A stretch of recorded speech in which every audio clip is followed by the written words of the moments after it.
everyone. I'm Crystal. I'm Kristen. And this is Damsels After Dark, a show where we, your favorite damsels, deep dive into a book each week. Every episode, we will discuss a few chapters while giving a complete walkthrough while we rant, obsess, analyze all of it. This week, we'll be continuing with the Harry Potter fanfiction, Manacled, written by Sen-Lin Yu. I'm sorry, one day we'll get that correct. But we'll also be covering, for this episode, chapters 11 through 15. As always, our episode will contain spoilers, so if you don't want this book's secrets revealed to you, please come back and join us when you're ready. Without further ado, let's jump into it.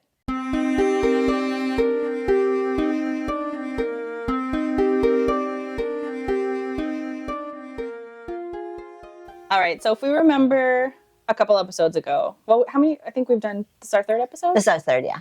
I think maybe in the first one, I said that Manacled was going to be my only fan fiction because I was not interested in any other story about these two. I think TikTok heard me. The Dramini fan fiction girlies really came out of the woodworks, and all of our For You page for our Damsels After Dark TikToks have been recommendations. Yeah. Hey, you need to read this. And I'm getting sucked in. I know there's a couple that I saw myself. I'm just like, I really kind of want to read it. But at the same time, I'm so afraid to be disappointed. Because, like, this is, like I said before, like, this is the fan fiction of all fan fictions now. And I'm going to compare every fan fiction to this fan fiction, no matter if it's Dramini or not. You're not going to compare. This is my favorite. And I really did not care to read any other fan fiction. Yeah. Like, I stumbled and fell into this one, and I grabbed you along with me. And I had my world blown, but I was like, can't get any better than this. But I've been seeing, they're like, hey, if you've read Manacled and you love it, then you should read this one and this one and this one. And I think the top one that I've seen that I'm most interested in is Secrets and Masks. Yeah, same. And then the other one is the Zombie Apocalypse one, which I'm very hesitant about. But I've heard that one has the most unhinged psychotic Draco. I mean, it's zombies. I would hope so. He's probably going fucking apeshit. But I really want to read The Secrets of Mask. I think that's the one I'm going to read. I think I'm reading Dramini all fall. This is my fall to winter will be, I guess, Dramini fan fiction. I don't know what else. Yeah. I mean, it's not bad. I mean, considering this is what we're reading, to tie it in with all the other fan fiction of Dramini is not bad. And plus, I don't know if you know, but it is back to Hogwarts, actually, I think, as of yesterday. September 1st. Yeah. So it is, yesterday. So, I mean, it's not a bad idea. Yeah. To just dive into that. 'Tis the season. Yeah. My thing is, when I first finished Manacled, I didn't want any other story. But now I want Draco in my life in as many aspects as I can get him. And I just can't. I mean, I can keep reading Manacled. But I'm also ready for some more, like, unhinged. And it's the quotes. It's these TikTok girlies putting quotes on their videos with, like, the videos of the pictures. The pictures, yeah, exactly. And I'm like, wait a minute. Because that's what grabbed me the first time. So they really cracked that code. I'm getting slowly sucked into this world. It's hard not to, especially when we're already loving Unhinged Draco. And, so you're telling me there's a more Unhinged? Yeah. Woo! Sign me up.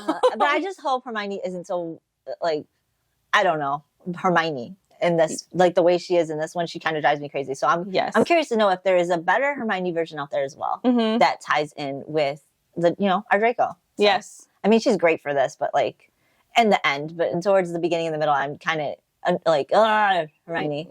She barely makes it, like, she barely gets away from my hate on her through the end. If it wasn't for all of the things that she does, I would hate her. I strongly dislike her, but I can't hate her because she does some things. But man, do I not like her, and we will get into it because I have some things to say about her. I don't even know if it'll be this episode that we really can say. It's like future, but it's a long while away. It's towards the end of the book.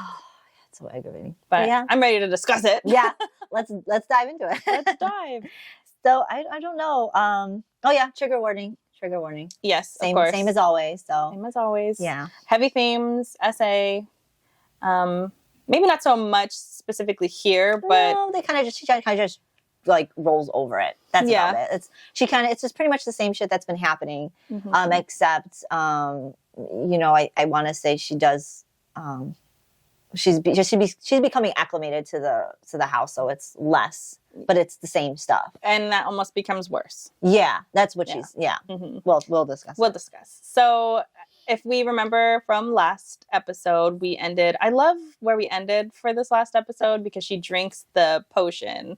And apparently, I've been pronouncing it as drought, but it's apparently draft. These potions that they're drinking is how you pronounce it, draft. So we're sorry if we said drought, or if I continue to say drought, it's draft. I will not remember that. We're not good at saying it. I'm like, I'm a very big Harry Potter fan, and also we are both big fantasy fans, like of all types, and we will never get these words right. Like, I could watch the movie and hear them say it, and I still will pronounce it wrong. Yep. I'm not really good at pronouncing. Same. So. I just make up half the word. Yeah. But anyway, we do. So she takes the drought of calming or whatever it is, and she has this conversation with Draco, or she asks him at the very end of the chapter, is this what it feels like to be you? Because she's now 100% emotionless. She feels no fear. She likened it to experiencing herself in third person.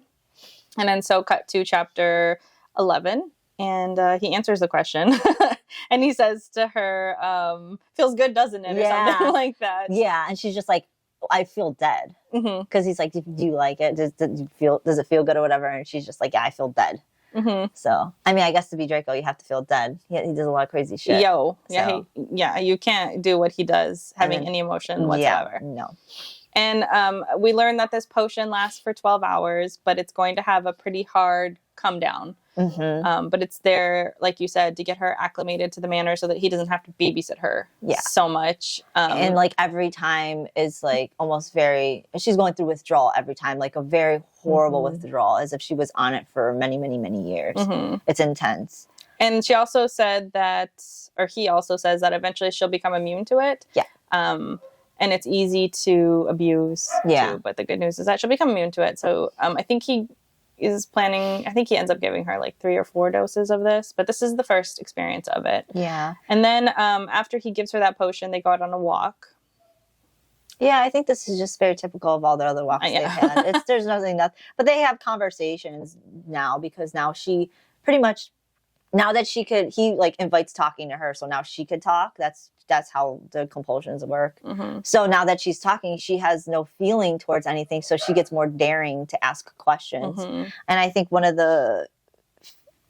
she's, I don't know at this time if she's asking questions, but she's starting to go through things in her head, and Draco says something or comments something, and then she immediately realizes, you can read my thoughts. You could be in my head without actually having to do the mind reading thing. He actually just reads her head.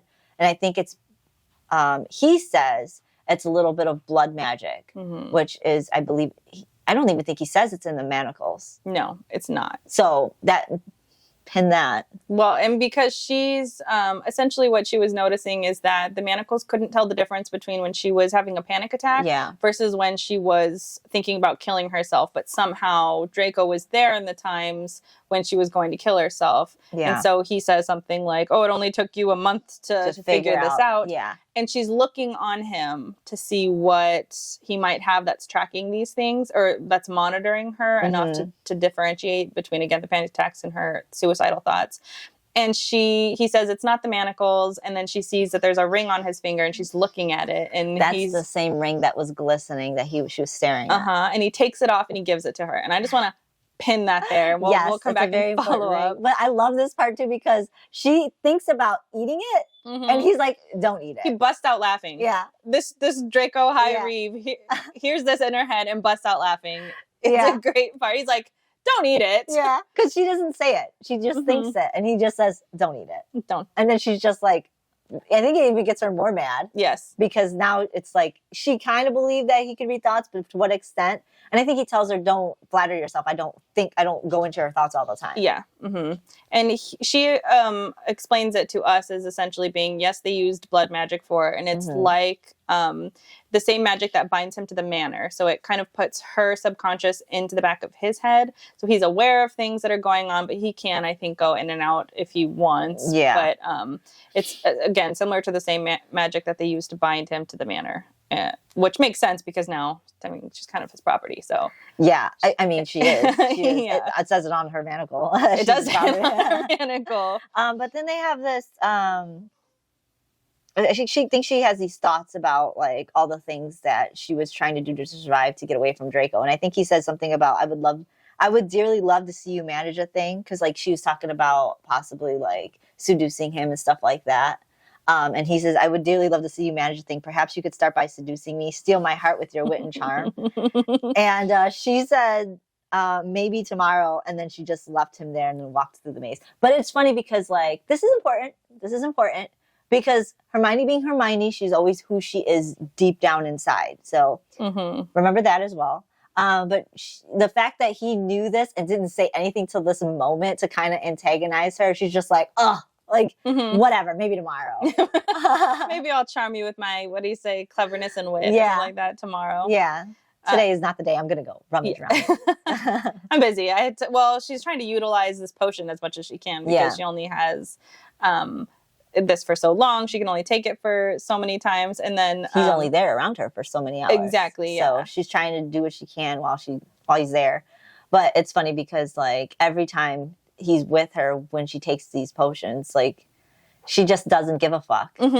She just says whatever the most. She doesn't say too many unhinged things, but she does get her like bravery back, like her fire back. She gets, which makes sense because that's the whole point of it, is to acclimate her. And he thinks it's funny. He does think it's funny. He likes it. Like kind of like you mentioned last time, he was kind of goading for the fight for her to get her Gryffindor back. Yeah, I really believe during this whole point in time, whether it's up for debate at this point whether he gives a shit or not. But you could tell he loves the fight in her, and it just entices him, and he wants to get her going. Yeah, antagonize her, which is weird because you would think more you would want a compliant, kind of submissive. Well, that's what everybody else sort of wants. Yeah, a compliant, submissive surrogate. But no, he wants to push her buttons, which is weird. It's like, don't you have high reeve things to be doing? Like, you've got a whole bunch of stuff on your plate, and here you are like, I'm going to take my time and just really get under her skin while I'm here. Yeah, it's almost like a game to him. But that is also a little bit of how Draco is as a person throughout the books and the movies anyways. He just likes to like you said, he likes to goat people into certain positions where he likes to antagonize them and be snide. Yeah, so a little snotty. Yeah, it's not too far off from his character as a whole anyways. But it's just he's a grown up, more composed version of himself. So he can't, that boyish bullshit that he used to do is still kind of there. So after their little banter back and forth, and she uses the rest of her piece to explore the manor, she goes back to our bedroom, and the potion is wearing off, and she's falling into a deep depression. I feel bad around this part for her because she has a sentence in here where she says, she wanted a hug. That's like one sentence. She just wanted a hug.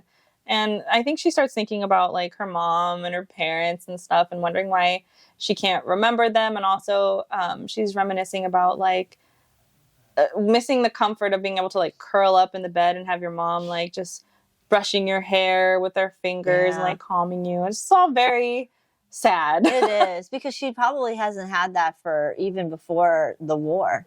She didn't have the calming effect of, a family, and the family that she did have even during the war, which you kind of remember in the last episode that they drifted apart. So she probably hasn't had that, from what I can gather so far, what we know, for a long time. Yeah. She at that point tries to figure out like, why did I choose to forget some things but not others, and why would she bother even protecting that after all this? And she says this so much throughout the book. It's like, obviously we already know there's something more important that you believed that you needed to protect. So let's, dwelling on that statement is like a little, it's very, very, very repetitive. It is very repetitive. And it's also like, you have to understand that, I mean, for her, she's smart. So you have to understand that if you're hiding something, those memories are overlaying over other things. So if you're hiding one specific thing, it might have touched a bunch of other memories. So of course, there are going to be these random things that you're hiding from your mind, that your mind is hiding in order to protect the main thing. So it is repetitive that she keeps having these same thoughts of, why did I choose to hide this one? Yeah, and I almost feel like her mind, being Hermione, her mind chose to put certain things in the forefront of her mind to kind of like disguise what it is she's hiding. So it's like, yes, I have all this trauma. Let's put that at the front. So it's even causing her more mental anguish because it's like, yeah, she's hiding everything, but she's kind of disguising it by putting all the other traumatic stuff in the very front. So when people go through her mind, they have to navigate through all the fucking shitty things. And it's like, that's even that's even more horrible because now she's constantly letting herself bring that to the forefront. Mm-hmm. But as time goes on, as she's lingering in the mansion, in their estate or whatever, they're starting to like rip apart. And so for her to get these kind of memories but still feel these same thoughts, it's kind of aggravating because obviously you already know the answer to that. Mm-hmm. You know the answer was to protect something more. So to keep being like, well, I don't understand why. It's like, okay, you know why. You do know why. You do know why. You're not stupid. But also I can see why her mind's going here. Like she's depressed and this is just where her mind takes her every time she's depressed. Yeah, it does. She's depressed quite a lot. Back to like moping. And I don't want to say moping because it sounds so dismissive of it, but it is a lot of moping. She does do a lot of moping. And at this point, I feel like it's more, this is just the withdrawal. So her moping is the withdrawal at this point. And there, in my opinion, like you said, you feel sorry for her. I do feel sorry for her at this point because this is legitimate. Like she's going through withdrawal of all of her emotions, not just withdrawal like of a substance. Yes, but the substance was to remove emotion. Now the substance is slowly bringing back the emotion. Just comes crashing back everything that you weren't feeling, which reminds me a lot of the Kingdom of the Wicked too, when she had that takes the power away and they get this overflow. My very favorite part of that. Yeah, so this is very reminiscent of that, of being able to. And we did read that. We read this right after Kingdom of the Wicked. Yeah, we did. So it was very, very reminiscent of each other. So I can understand her mind's going here, but God, Hermione. And so she started like really becoming physically ill, like violently throwing up. I can only imagine just shooting it out like exorcism. I think even Draco says to her before he leaves, like, you have 2 days. You've got 2 days. He said 2 or 3. I don't know. Oh, no, it's 2 for the first one. I think he gives her 3 the next time because it gets worse. So every time she takes these, the withdrawal is going to be worse the following day that she comes down from it. And I think the next morning, she falls asleep. The next morning she wakes up. It's there again. She takes a couple minutes to decide whether or not she wants to take it, but she ends up taking it anyways, and then uses this again to go and explore the manor. Yeah. And then like after she does, it's like this part is like very kind of fast paced at this point. They're just kind of going through the days real quick in the book.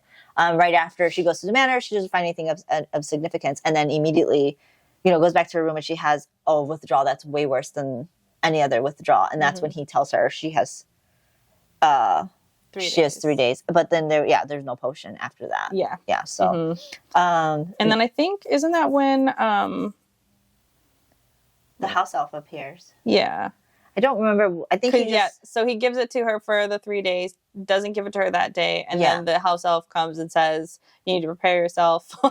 Malfoy will be here at 8:00 sharp. And then this is when she has a conversation within herself about the table doesn't appear for a second, and she's panicking. Yeah. Because she's now scared that she's going to be essayed in a different way. Yeah. And you know what? That is panicky. That would, it's like you're used to this. This is your constant. It's kind of shitty, but at least there's going to be nothing more than just this impersonal fucking essay. And now, like, the table's not appearing. She's just like, oh my God, what's going to happen? And it's just like, I don't know what to expect. And that's really what it is. The like not understanding, not knowing what to expect. Like you know what to expect. You've lived through this trauma. You know it. And now here's some new thing. And she even says to like how horrible it is to, she says, in what horror was a woman happy that she was going to be essayed in a familiar manner? Yeah, that's so horrible to think about it. But that's the truth. Like if you're so used to it, you're able to cope. Now you have to figure out, am I going to be able to cope through this, whatever horrid experience I'm going to have? At least she's able to like put that in the back of her mind. Yeah. But to her luck, quote unquote, the table appears at 7:30. I don't know what it was like a couple seconds late. She was having this mini panic attack because it still appeared on time. Yeah. And she's like, that's when she said she just wanted to slap herself because she realized it at that moment. She was just like, I was like so panicked that I wasn't going to get essayed in the same manner. What is wrong with me? Is pretty much is what she was saying. Yeah, and then pretty much after that, she just kept going through the same thing the next 5 days, except I guess there was no panic because he did it. He did the same. He showed up, did his thing, performed, and then she disassociated. Yeah, and then that was it. And I think a couple days after she takes, does she get the potion back? I think she does. No, I don't think there was, because she was able to conquer agoraphobia. That's so pretty much she just only needed a few days of the acclimation, and then now it's just like her body settled in. And I mean, obviously, in my opinion, after the potion wore off, and she was saying that she was so used to the essay the way it was, she was already, and that, in my opinion, that shows that she was already acclimated. Yes. And then after that, she was able to just walk around now because she had gotten comfortable with her experiences, so to speak. And I think here too, she's thinking also that her body has no other choice but to acclimate, because she can't live in fight or flight. Her mind, the psychology behind it will not allow her to continuously live in a state of stress and fear. No. So it's going to acclimate to the essay. It's going to acclimate to the manner that she's in, her imprisonment, all of that, to where she feels safe and comfortable. So sad. Yeah, in these specific environments, which again is why she panics when that safe environment that she's acclimated herself to doesn't happen. Yeah. Even though it does happen, but in her mind it didn't happen for a second. But then her mini panic attack over nothing. Yeah. I mean, you can't even fault her because she's going through so much. She really is, but it's still like, oh my goodness, the panics. So I'm experiencing these panics along with her. So it's just like, I don't like feeling that panic and anxiety. So it's almost just like, I'm just taking it out on her. Just like, stop, just stop. It's giving me anxiety. Just stop. But it's like, it's definitely, it makes sense. It makes sense why she's going through it. It's just, I don't want to feel it, but she's making me feel it. So, in a sense, it's like, that's how it is. And I agree with you 100%. I think that's what's so great about this book is that I was feeling sadness during this time, the loathing and the depression. I was feeling that. And then when you go on further to the book, you're still feeling this as she's feeling it. So, applause to Senlin Yu, because yes, I am also feeling these stressed out. Yes, I was so fucking anxious. All the anxiety I was feeling. Everything. And it is because it almost keeps you on your toes because you don't know what's going to happen next. It seems, and it's like she's putting you at ease, saying, "Oh, 5 days go by and he does this," and it's like very non-descriptive, and then bam, she just hits you with some crap. So you almost don't even know when it's going to happen. Yeah. So yes, I'm there with her as well with all this anxiety.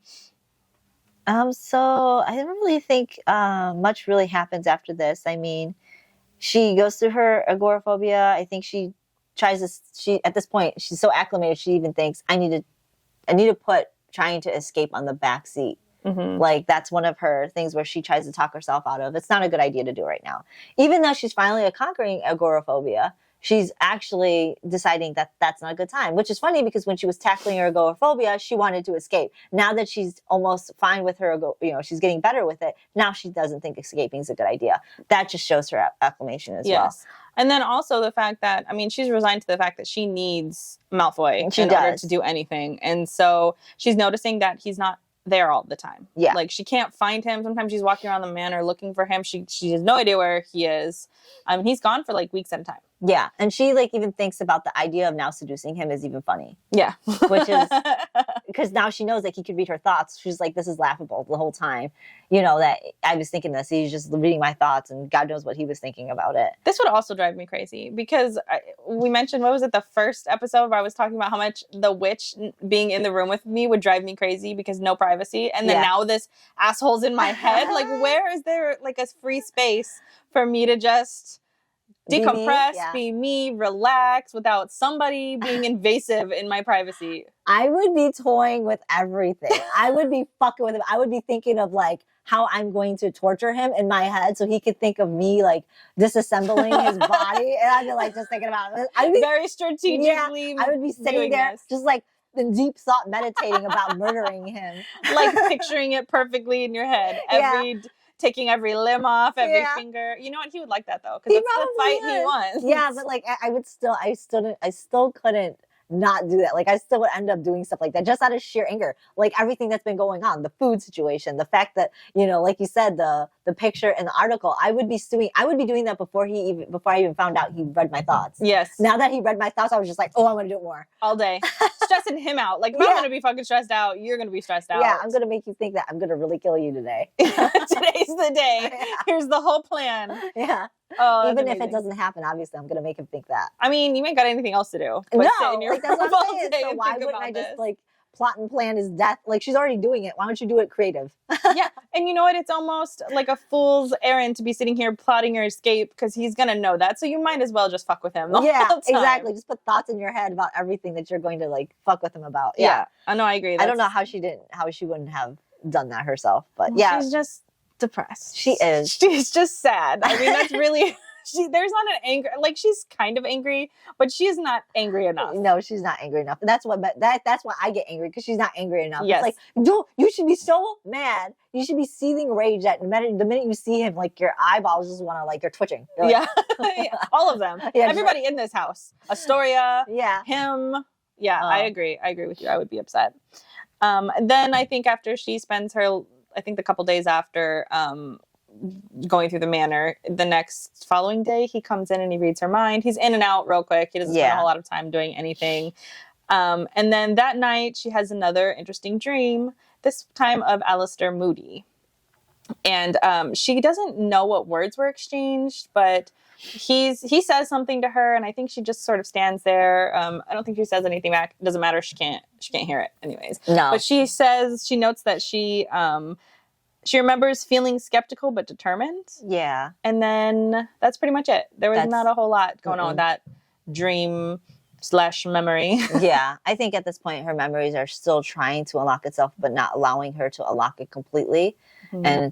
And she doesn't know why, but obviously it's her mind still trying to protect herself. Mm-hmm. Yep. And then the next day, Healer Shroud came to see if she was pregnant, and she was not.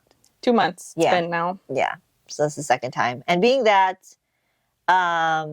this is the second month, right after she finds out she's not pregnant, of course, guess who wants to see her? Because she's not pregnant, Voldemort wants to see her so he could read her mind. And I think this is the first time since the time in Hogwarts that he's seen. He's called upon her. Because the rule was every other month now. So... Mm-hmm. Mm-hmm. Ooh, I was not expecting to see or have an interaction with Lord Voldemort again so soon. Yeah, and I mean, this is only it's going on chapter 12. Yeah. I mean, I was shocked in the beginning when we saw him right away. Yeah. And now here we are again, which I get it's been 2 months, but it also, like you said, it's been chapter 11. So it flew by. Here we are again. I love the description of his, lair. Yes, I love it too. And I was going to say, in the books and in the movies, I didn't find Voldemort scary. I don't find him to be a villain. Mm-hmm. I find he is a villain, obviously. He does some shitty ass things, but I never understood why he was so, people were so scared of him. And the thing is, I do know why, but I don't understand it. Mm-hmm. There's so many people with other magic that is way more powerful than him. Why didn't they overtake him? And it took a child and his parents to, so I feel like there was so much still left out on Voldemort's, evil side, that because I know he was, but I don't feel like we got enough of it, is what I think I should have said. I didn't feel like I got enough to understand why people were just saying he shall not be named. In the books and the movies, the reason why, I didn't say no so much in the movies, but in the books, the reason why you couldn't say his name is because there was a spell on his name that if you said his name, it would alert his Goonies or whatever, his Gronies, to say that, hey, this person's talking shit about Voldemort, and they would send people to go get them. Mm-hmm. So that's why you couldn't really say his name in the books. But I feel like this book is what actually pinpoints his evilness. Yes. Because he is evil. He is evil. He's pretty evil in this. Yeah. Yeah. And gross. And just yeah. I mean, because he's in a lair of snakes. It smells like death and rot. And putrid acid. It's gross. It's humid too. Blech. So disgusting. And could you just imagine the smell and the grossness is just sticking to you as you're walking down. It's dark. Why would he want to even stay there? I don't know. And I think he's sitting on I think he's sitting on a pile of snakes too. He's sitting near a snake. I can't remember if he's sitting near a pile of snakes, but I thought it was a couple snakes. I know of the definite one. In my head, he's sitting on a throne and they're just snakes all around it. Maybe it's one, maybe it's 1,000. I don't know. Anyway, it's fucking gross. It is gross. Even though I'm dressed in snakes and I wanted to be dressed in snakes. Yeah, but you're not in a lair. Those snakes. You're not sitting in a layer of snakes and putrid remains smelling like dank, nasty. Death. Yeah. Dink dunk, that's nasty. Tank dunk nasty. Yeah. You're like, if anything, like just being in there, you don't even need the snakes. Just being in that room, Yeah. it's underground, it's disgusting, it stinks. Just that alone, it's like, why would you want to be there? Yeah, no, I would not want to be there. Hermione also does not want to be there. No. Draco, of course, drags her down there against her will, throws her pretty much at the foot of his Voldemort, throne. Yeah, and nasty throne. She dives right in, and she says that she's screaming because, of course, he's not doing it delicately. No, he's probably the worst mind reader that there is. He's so shitty at it. He just doesn't care. And a couple of things that are noteworthy here. He does try to break into the cracked memories, to the memories. He cannot break through them. So what he does is he starts ravaging through her most recent memories. And Hermione notes, Hermione notes that he goes over the essay sections, every single one of them. He watches all of them as though he were curious to see how Malfoy did it, which is fucking disgusting. This, like, why would you want to do that? I could see maybe wanting to see if it happened, like quickly grazing through that. We're just like, yeah, he did it. Like, you're curious to watch how it was going down. And also you're watching it from the point of view of her. Like, you're not even seeing how he's doing it. You're literally just seeing her suffer and her disassociating. Yeah. So I don't really know. She says it seemed as though he was curious, but also I almost think that he's just doing it just to make her relive that shit. I don't think, in my opinion, I don't think he gives a shit about any of that kind of stuff. I think it's purely just to make her feel like he was curious. But also I think he was curious enough because he does understand that there's traitors within his midst. So you would want to make sure that he's doing what he's supposed to to be doing. And apparently he was satisfied with what he saw. He also saw her panic attacks, also saw her conversations with Draco and Astoria. Yeah, noting that they're volatile towards one another. They're not a happy couple. No. But he doesn't care. She's barren anyways. He just it doesn't matter at this point what the relationship is. No, it doesn't. And so once he came back out of her mind, he told Draco that you know this girl is pretty much just waiting for to exploit your weakness, and that she wants you dead. And he just tells her that you better hurry up. He tells Draco, you need to hurry up and just produce an heir. Like, she's pretty much she dreams of your death quite desperately, is what he says. Yeah, more than she dreams of even mine. Yeah, and at this point, like, she's what's the word I'm looking for?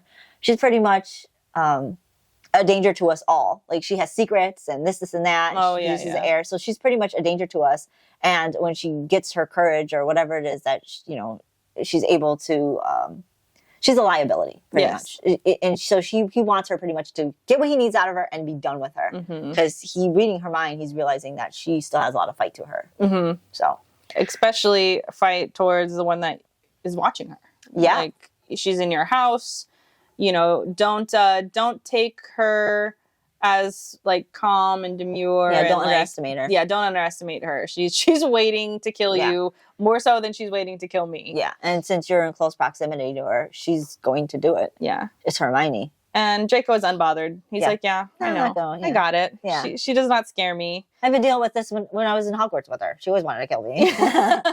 This is a long-lived tradition for the two of us. It's almost like, I'm going to jump back to the Cruel Prince. It's almost like Carden and Carden Dude. She always just wants to kill me. Yep, that's her thing. But after that whole session, Draco and her walk down the hallway, and they have a really interesting conversation here. He gives her some potion, a pain relief potion, and essentially says, here, take this before they apparate. Is that the word? Yeah. Before they apparate.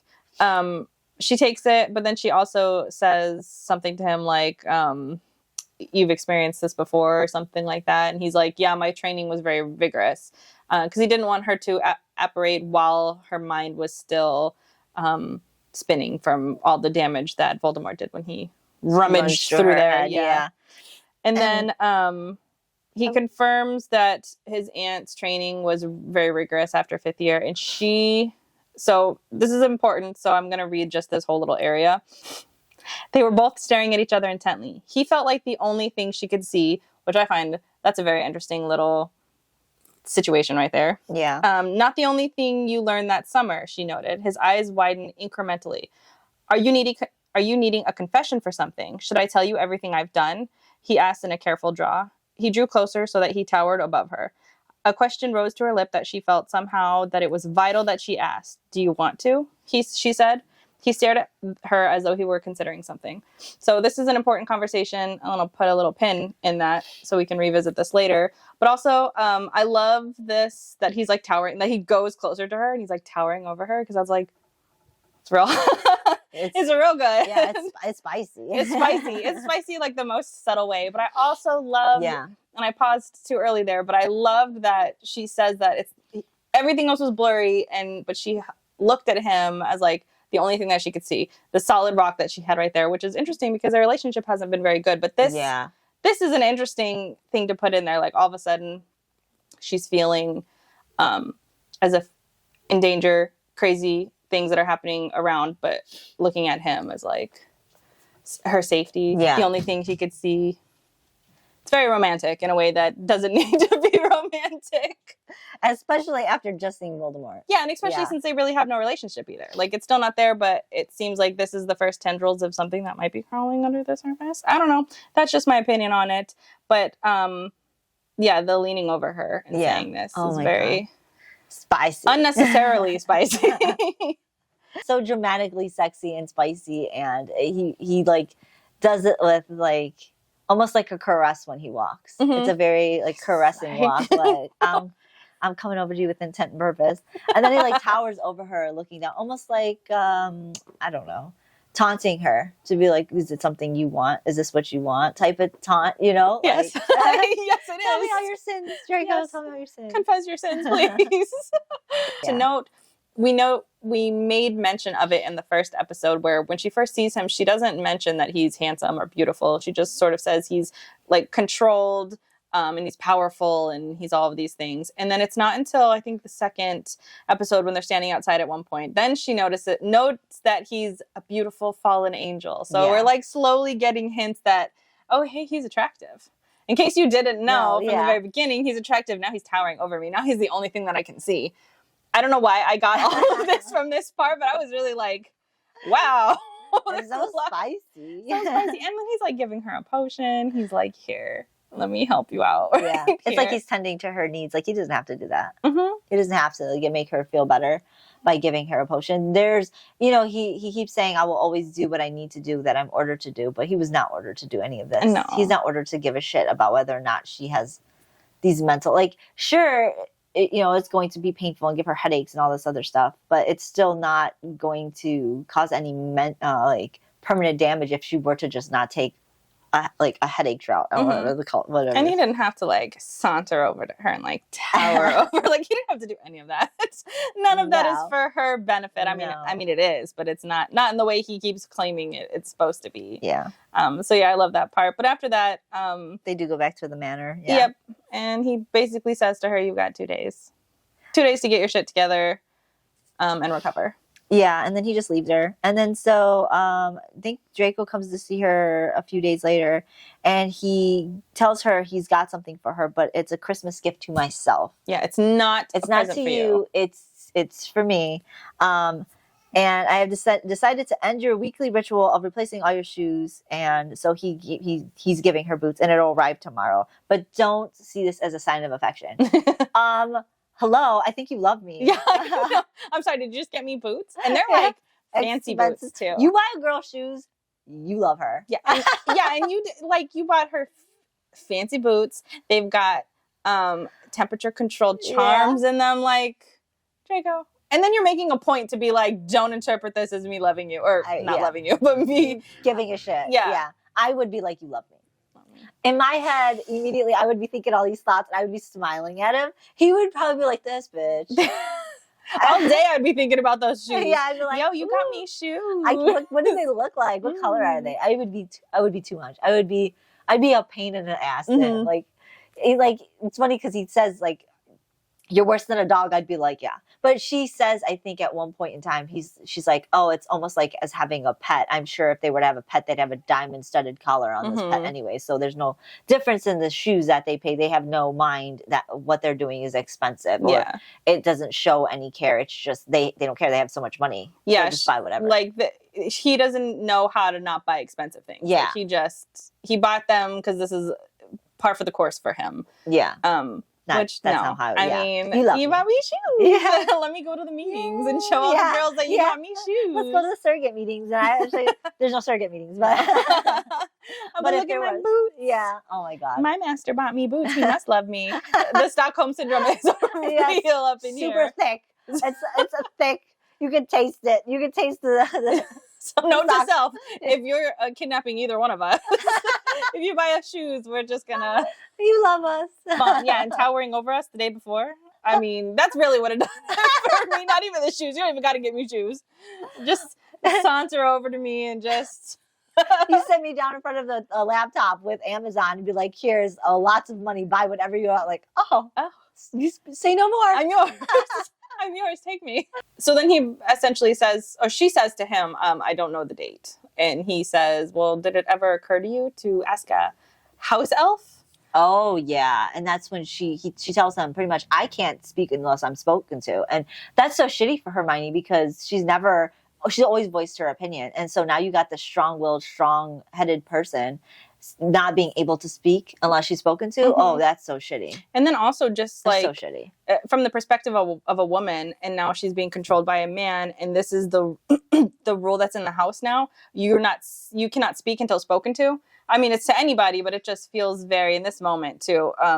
Again, her male master talking to her as like his property. Yeah. This woman cannot speak to me. Like, it's just so dehumanizing. And Draco had no idea. He was actually kind of shocked. Hermione says that he looked taken aback, kind of shocked, paused for a moment, and then decided that he's going to send her a house elf and told her pretty much, I'm going to send you a house elf, try and initiate a conversation. And so he does. He sends a house elf and she asks for a book. Well, she asked for a calendar and then she asked for a book. And the house elf says, well, I can't give you a book because Astoria has hexed all of the books to burn, they would burn your dirty blood. Yeah. I would be like, send me all the books. I'm just gonna burn them all. Just send me all the books. But I think I think it burns her. Yeah, I guess. Yeah, this would be burning your dirty blood. But I feel like fuck it. Send them all my way. Yeah, and the thing is too is like I think Astoria did her a favor by not allowing her to have those books because now she's gonna focus more on the Daily Prophet and look at possible future events and stuff like that, so she could plot and plan and see what's going on. Yeah, it's more advantageous for Hermione to look at the paper, to know what is, like you said, going on. But then, regardless of if there's propaganda being spewed, I mean, at the end of the day, it's her only outlet to the outside world, because she's just been trapped in this room forever. So it was to Astoria's dismay, I'm sure. yeah. But so at this point, I think the house elf tells her that she could keep them for as long as it's useful, but then after that they have to dispose of a lot of it because they don't want to keep a dirty mess. And then doesn't say really much else that happened throughout the day except that the next morning her boots arrived. And when she put them on, immediately they resized her feet and they had the right temperature and blah, blah, blah, blah, blah. She even says these are super excessive. Like, I mean, I'm sure she even thought in the first place that he was going to buy her something extravagant, but like at this point, she's just like, oh, this is really excessive. Come on, you love me. Yeah, no, this is a gift that shows me just how much you care. Like, you care about my little feet, my poor little feet. Yeah, you could have just bought me boots, but no, you bought me the boots. You bought me boots of all boots. The top of the line, exclusive boots. Yeah, no. What year is this? I don't know. Hottest selling boots of 2008. 2004. Yeah. The best boots around. But yeah, don't interpret that as anything. Yeah. I'll interpret however I want, Draco. You love me. No, 100%. And he also gave her a cloak too, which she lost, but I think he gave it back to her. Does she still have it? Yeah, I think he gave it back to her. Does she wear that out on their walks? I think so. That would be another thing to mention at the surrogate meeting. Like, he bought me boots and he takes me out on walks through the rose garden. Yeah, and this cloth has a temperature thing on it too. Yes, he does not take his wife out on walks. No, his wife doesn't want to walk. He takes me out on walks. These girls would be like, you are fucking crazy. Yeah, I think lost your mind. I think though we are because we're swooning over him in Voldemort. Well, I'm swooning over him in Voldemort's cage. I don't know if those scenes affected you quite as much, but no, it was the shoes got you. It was the shoes. I was just like, this motherfucker bought me shoes. They're temperature regulated and they resized to my feet. They're the hottest thing. That's great. Great. And I'm guessing they're like really cute boots too. They like have a heel. So I don't know. I'm just imagining these boots. Like he's got her wearing heels. Oh, he loves her. Yeah. He's got her wearing heels. He's trying to get her. It's like almost like the 19 like whatever Victorian heels. Boots where they have the little cute buttons on them and they're that's so funny that's how you imagine them. Yeah, I was imagining them like snow boots, like modern day boots. Probably not me. I'm imagining how cute and sexy they are, and he's just like, "Ooh, these would look really good on her." Because I imagine that's how he was shopping for your boots. Oh, these would look good on her. I think so. That's why I think he loves me. Yeah, no, it's all making sense now. Especially if they look those cute Victorian like saloon boots with like the little buttons on them from like here to here. Mm-hmm. Even though this is 2008, no, he's buying her some saloon boots, some nice 1920s, maybe two-tone. Well, because he knows your style. Yeah, he does. Because he loves you magically. He knows magically, he knows you. Well, he's in your head. So. Yes, he's like, I wonder what types of shoes. And I'm dreaming about boots. You know, I dream about. He doesn't care about you, but he's got your style down. Yeah, that's so stupid. Of course, he loves her. Of course, he loves her. There's no description on what these boots look like, other than that they're just. I just like wandered off in La La Land about boots. Yeah. as one would do. Yeah. But anyway, so she reads the Daily Prophet, but also she starts making paper cranes, and she doesn't really know why she remembers making paper cranes. She says that it feels almost like a muscle memory, but then she starts to have a memory with just voices, though. She can't really see it's her parents. She can't really see them. She doesn't remember specific details, just the conversation. And it's essentially just her father and her mother talking. And her father says, essentially, if you make 1,000 cranes in a year, you'll get a wish. And the mom interjects and says, like, no, that's not right. Yeah. It's luck. And they have a banter back and forth about what's more important, luck or a wish. And the dad does say something like, this is why I don't have conversations in front of your mom, or something like that. Yeah, something along those lines. And, it's just to make a point that they have this cute little bickering back and forth and very Hermione-esque type of, personalities where she gets it from her mom and stuff like that. So it's really cute to see, but at the same time, you don't really see it. She can't really see it. She just remember hearing sounds and voices, but I don't even know if she actually hears per se their particular voice. She just hears a sound with these words. Yeah. And it's kind of sad. It's almost like she's realizing that by forgetting them, she's hoping that it serves a purpose by keeping them safe. Yes. Because she's not going to remember. She doesn't remember any of them. It's so sad. Yeah. That you don't remember anything, and you're hoping that the forgetting is keeping them safe. Yeah. You don't even know if they're alive. You don't even know if it actually did work. Which is kind of in comparison to the other things that she's been thinking about, the fact that the people that she ended up keeping alive just died and suffered worse. So that's got to be lingering in your head too. Did you keep your parents alive just so that they could suffer? Now you don't even know. You don't even know. Then there's no way to really find out either. Yeah. So it's a rough life for Hermione. Yeah. So then we jump ahead to 5 days later, and she's sitting in her room, still making paper cranes. Yeah. It's her soothing method. It's now become. And she notes that she has thus far made 236 paper cranes. What a fucking lot of paper cranes. I could not fathom sitting in a room all day for 5 days making paper cranes. Yeah. I don't know what the math is on this, and I'm not going to do the math, but how many paper cranes is that a day? It's too many. That's a lot of fucking paper cranes. But anyways, yeah, she's able to keep them because I think the only thing is the remnants of the Daily Prophet itself disappears, but she's able to keep the paper cranes itself. So she's like, there's tons of them, 236 of them. Can you imagine? That's a lot of paper cranes surrounding you. Yes. They're just everywhere. It'd be pretty though if she hung them up. She should have, but I don't know if she was allowed to have string. Yeah, I don't think she can have string. I don't know. So they're just, what are they, cluttered all over her floor? That's what I imagine. Everywhere. Her bed, her desk. I'm assuming she has a desk. I don't know what she has. This is what she's doing with her days? Yeah. First, she's thinking about ways to get out of here. Now she's just sitting in a corner. She's just wasting away making paper cranes. Yeah. She's really trying to hit that 1,000 mark. Yeah. For wish. A luck or luck. I don't know. Something. Either way, she's sitting there minding her own damn business when somebody barges in the room. Random fucking dude she don't know. And she makes note that like it never occurred to her that somebody she wouldn't know would come walking on in to her room. So she's stunned. She's not moving. She's sort of like looking at him. He rushes in, closes the door behind him and says, don't you remember me? That would put me in a state of panic and shock. Out of all the time she has the ability to be panicked and shocked, she's not. She's calm. That acclamation potion did one number on her. It did. Though I would have her same reaction. Like I would be so stunned and I would just stare. Yeah. Like, what's happening? But she does take a moment to be like, do I remember you? This guy? Yeah. I would be panicked. I'd be freaking out, yelling, screaming, who the fuck are you? Why are you in my room? Yeah, you'd be like, oh my god, probably. But like, he actually like is really intent with his purpose in there. He's like really wanting to like sneak up on her, get in there. And he's like got this look on his face, like he's accomplished, that he did what he was able to do. And he mentions like when he's walking closer to her, I think he's got, no, he doesn't say anything at that point. He just like looks accomplished as he's walking towards her. And then like, I think Draco comes in at this point. Yeah, like, though I think it's worth noting that Montague is surprised that she does not remember him. Yeah. So there's a little tidbit. But yes, Draco, out of nowhere, there's a crack, and he's beside her, and he walks in, and he says, lose your way, Montague. And Montague says, just exploring. I got curious when I saw her. You've got a lot of protective wards around here. Yeah. And then Draco sort of steps in front of Hermione and sort of says, hey, you know, the New Year's party's down, you know, we got to get back to the party. Astoria's there. It's almost midnight. So let's go.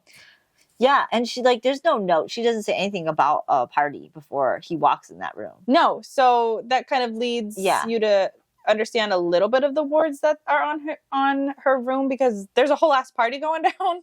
A whole ass New Year's party. So you know it's lit. Yeah. And she's not saying anything. But like now that she knows that there's a whole ass New Year's party, she's curious herself. And now after Montague and Draco leave the room, she decides, I'm gonna fucking figure this out. So she leaves her room, but she's like hiding in like little corners. But while she's hiding in one of the corners of the area, I don't even know if she's hiding per se yet, but she's just kind of like keeping herself unnoticed.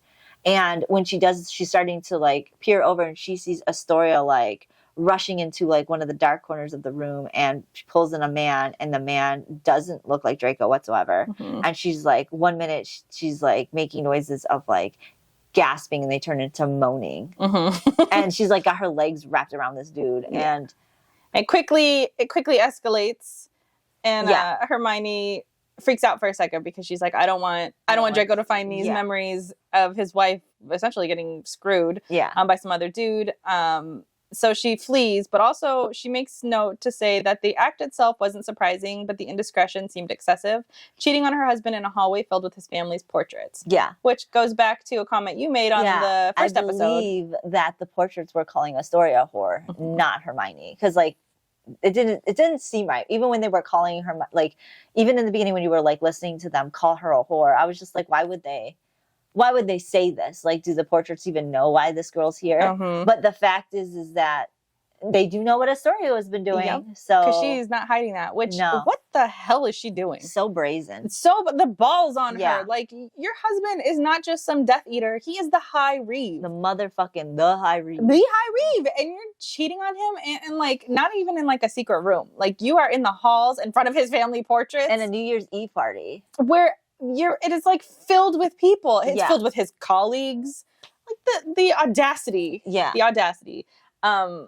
I mean, I think it's pretty obvious that she's doing this to get attention. Like, it's super obvious. If she loved this dude that she was screwing, then she would be doing this in some secret room, not like out in public making a show of it, which is exactly how this comes off. With these portraits, because these portraits must have told Draco. Yes. So it's like, well, now she's worried, you know, now that the portraits know, but she doesn't want to be part of the problem and knowing it too. So even though she flees, it doesn't matter. It's there. He's going to see it. He already knows. The damage has been done. Yeah. So then after she flees, though, she heads over to what I imagine is she's like on some balcony area and she's overlooking, like, I don't know, they got a big ass ballroom or something. And so she has this eagle eye view of everybody there at the party. And she's seeing Death Eaters there that she knows, some that she doesn't.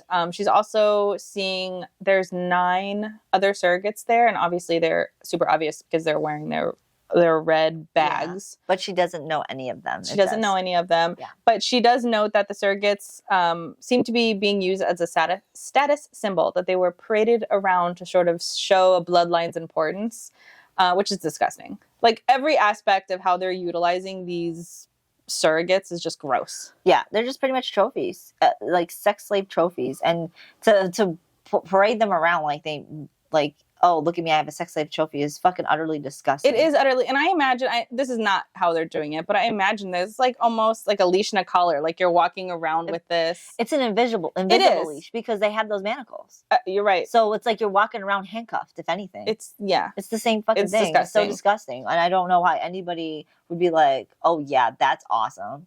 Yeah, oh yeah, look at, he's got such a pure bloodline. He gets to screw this mudblood. Yeah, like what is, I don't know. I'm so disconnected from this. I don't get it. Yeah, it's disgusting. But she also is noting too that there are some of these Death Eaters that recognize that Draco is the High Reeve, and some that don't know that he's the High Reeve. So she's just sort of sitting there, kind of analyzing everything and looking for connections and looking to see if she can see connections. Mm-hmm. One thing she does note is that there's 2 surrogates that are walking by, and they get close to each other and they like brush the back of each other's hands very like secretively. And she's like, maybe it's to pass a message or just to show comfort. And I think this is interesting because they're still doing the most that they can to like interact with each other. They're still out there trying to like, I don't know, maybe they were passing a message. You know what I mean? Like, it's the idea that they're still themselves. Is there still something, whether it's to pass a message or just to show comfort, there's still something there to make the surrogates feel like they have some kind of comfort with each other. Like some allies or something. Yeah, because they don't have the surrogate meetings. No, they don't have surrogate meetings. And at this point, she starts noting that Umbridge is there, along with a bunch of photographers and other Death Eaters. But Umbridge is pretty much there, like, parading herself about, and Draco is talking to her, I'm guessing, speaking to her. And as he's, like, talking to her and stuff like that, she's like pretty much wearing this nasty, I say nasty, but she's wearing this plunging neckline of a dress, and there's a pendant like right nestled in her bosom. And Draco is speaking to her, and as he's speaking to her, he's flickering his eyes at her boobs, and it's just like, come on. First of all, you are not interested in cute ass Hermione, and I believe Astoria is a beautiful woman. Mm-hmm. So it's like you're not interested in any of them, in a manner of speaking. And here you are looking at this old ass Umbridge messing around with her pendant at her bosom. Like, no, I doubt that. She's buying it though. She's like touching his arm. She's like all about it. She's like, oh, I have the High Reeve's attention. My. Oh, let me just. Yeah, he's got a wife and a sex slave, and he's interested in my bosom. In your dreams, Umbridge. I don't know why this not even crossed her mind, but yeah, that's so interesting. And just gross. Just absolutely disgusting. But then essentially right after this situation happens, Astoria comes back into the room looking not super disheveled, but enough that Hermione notices it. I think like her lipstick is like slightly smeared. But not enough that anybody else who maybe didn't know what was going on would tell.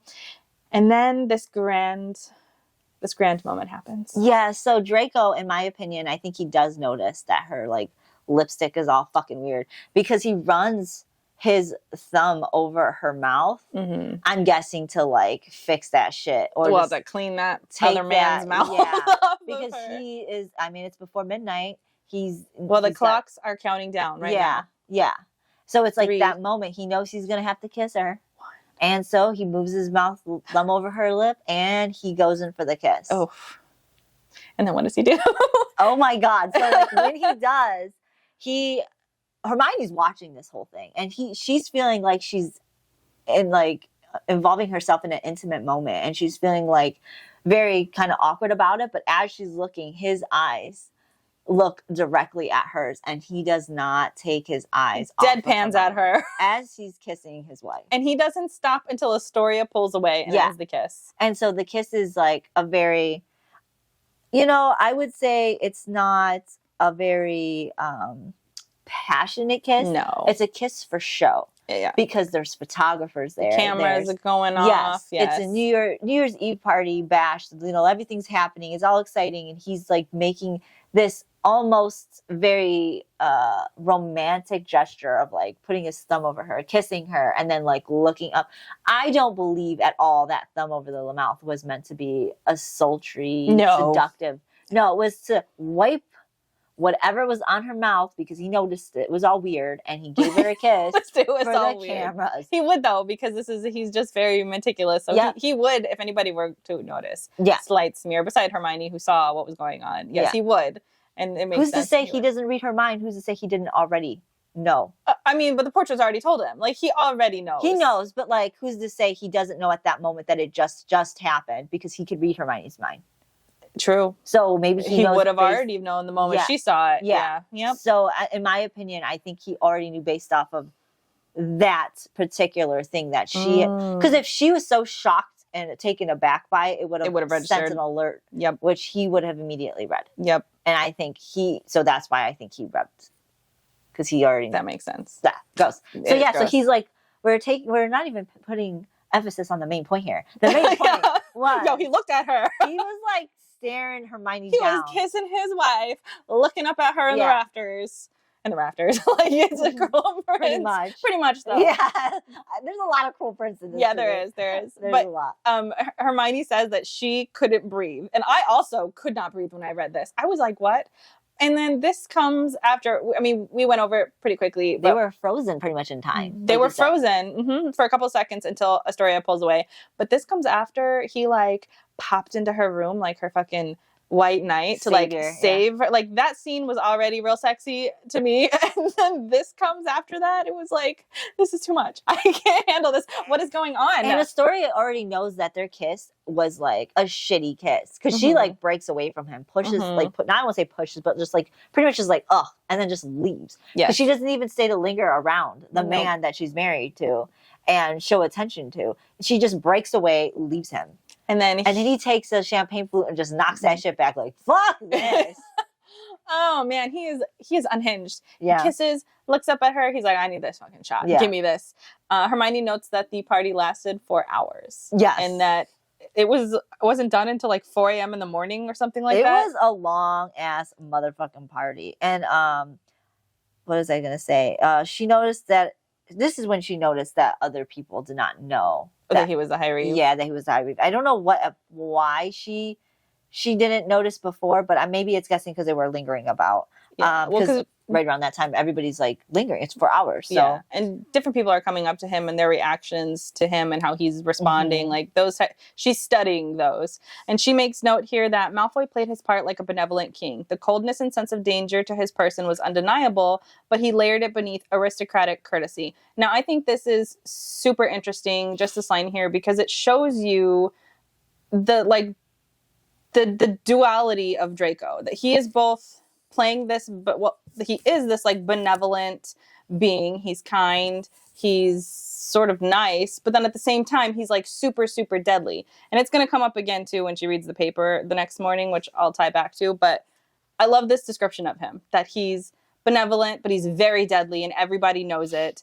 But he's also very aristocratic, and he's nice. He's playing his part. People are coming up to him. He's fake laughing. He's partaking in these asinine conversations. I'm sure he finds them to be, but he's playing his part so well. Yeah. And I love that. But it goes on for like 4 hours. He does or a couple more hours till 4 a.m. in the morning. Yeah. And then so at this point everybody's clearing out, and Hermione's like, well, I'm just fucking tired. I'm gonna go to my room. And the reason why I think she didn't want to go to her room, because I think she nestled herself down closer and closer towards the party, so she didn't want to be seen. So at this point now, everybody's starting to leave. Now she feels confident enough to go to her room without being seen. But it doesn't matter, because who sees her? Draco. He goes over to her while she was going back to her room. And that's when he asks Hermione, why was Montague interested in you? And like, why was he not only, I think she told him that she didn't know, and that it's super intriguing that she's full of surprises. Even though he could read her mind, she's still full of surprises. And so he... And she says, do you say that to every girl? Yeah, and she even says, why did I say that? Mm-hmm. In a sarcastically sweet tone. She's starting to realize that she's fucking flirting. He looks at her sharply like, did you just say that? Did you just flirt with me? And this is with no potion, no nothing. Mm-hmm. She's just starting to get like... And he's just like, I think he just laughs. Because he looks at her like, what the fuck? And then he just laughs and goes, go to bed, Mudblood. Just fucking go to bed. What a little flirty moment between those two. Yeah, they're flirting hardcore already. Yeah. Like, oh my God, well, Jesus Christ. I would say he instigated it. He Voldemort's chamber. Yeah. And she's just sort of riding high on that. I mean, he straight looked at her while he was making out with his wife. I mean, they weren't making out, but still. But you don't look at another girl while you're kissing your wife. I joke about how I think Draco loves her by buying her the shoes and stuff like that. I mean, that would be me. I would immediately think that. But this is the moment right here. I'm like, ooh. Like, everything else was, like you said, it was weird how, like, you felt like, why is this so sexy? Yeah. Like, I felt that too, but I'm like, this part right here is when it started to get to the flirtatious. Yes. Where I'm like, no, there definitely is. They're flirting. Yeah. Why are they flirting? I was taken aback by, little pieces, but now I'm so certain that they like each other. Yes. This is the moment right here where I was just... Because he was like, when she said that, and he's like, he laughs and is like, just go to bed. I'm like, you told on yourself, Draco. Yeah, go to bed, my blood. Yeah. And it didn't feel like a command. That's what she says. No, yeah, because he laughs about it. He laughs at her sarcastic, flirtatious, sarcastic, sweet tone. Gives it right back to her. And then tells her to go to bed. Yep. Yeah. So I was like, oh, you gave yourself away. Yep. And then, and so after that, just heated night. Yeah. All of the events that went down. She wakes up in the morning and she grabs the paper. And on the cover of the paper is the picture of him kissing Astoria. And it's, again, because it's the Daily Prophet, it's the, like, reel that keeps going. And it's the scene where he's rubbing her lip and then kissing and they kiss. And, like, fireworks go off. Yeah. There's, like, streamers go explode behind them. And she says that it looks sweet and romantic and intimate. And then on the next page was a picture of the High Reeve killing several people. The same person. And this is what I bring back. That's why I mentioned in the beginning, or just a few minutes ago, the duality of him. I'm struggling here. The benevolent, sweet, romantic, soft side that he has towards the public. And then this, like, killing machine on the other side. Like, these two dualities I absolutely love about him, because we see, even though it's fake, even though this towards Astoria was fake. The Astoria is fake. The idea of him being the High Reeve killing everybody, like, even though he has to mean it to kill everybody, you have to have no feeling also. Mm-hmm. So if you have no feeling, in my opinion, that's also a fake. So he's playing two sides of these cards. He's playing both the nice and the evil. And so it's really interesting to find it. He may have another side. Who is Draco? Yeah. Is he, and this is where she keeps constantly saying too, that he's an enigma. He is both sweet, romantic, blah, blah, blah, and to everybody as we see him. But then he's also crazy and powerful and controlled. And, like, why? Yeah. What's the purpose of this all? And so I just love this. I love how she did it. I love specifically this thing. It's so romantic, so sweet. On the next page, he's killing everybody. Here's him mass murdering people on the second page of this fucking paper. It's crazy. But anyways, after that, she starts working out.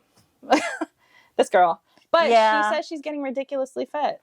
Which is great, because did she... I can't remember her food status. Was her food better? No. Okay. Not yet. So, no, she's still... I mean, she's eating shitty food, but I'm guessing it's healthy. I mean, it's like boiled vegetables and boiled meat. So it's healthy, I'm sure. And she does say, which I love this, she says, it didn't really matter.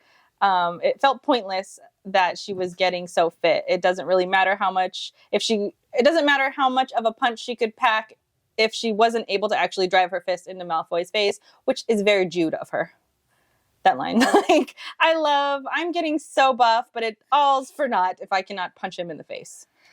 So I want to say, right after she looks at the paper, Draco, I guess, comes in her room the next morning while she's looking at the paper. Mm-hmm. And when he does, he goes right into her memories, and he didn't even react to Astoria cheating. Like, he just didn't give a fuck, which we already knew. He knew. We knew he knew. And then the morning after that, it was a potion.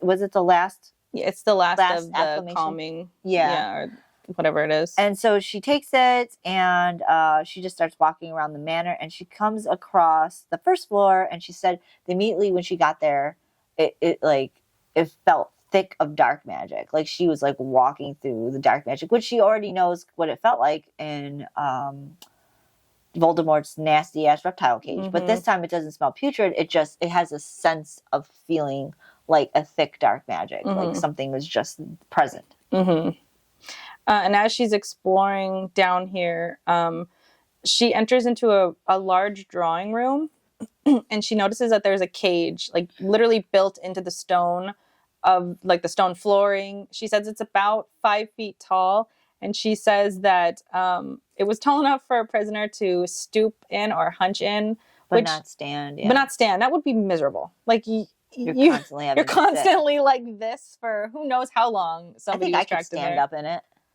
I think I might be able to. 5 feet. I'm just like 1 inch. I'm just be like a little bit like that would ruin your neck. Yeah, but at least I get to stand for a little bit. Yeah, I would not. I would be like fucking hunched over like this the entire time. Yeah, it would be horrible.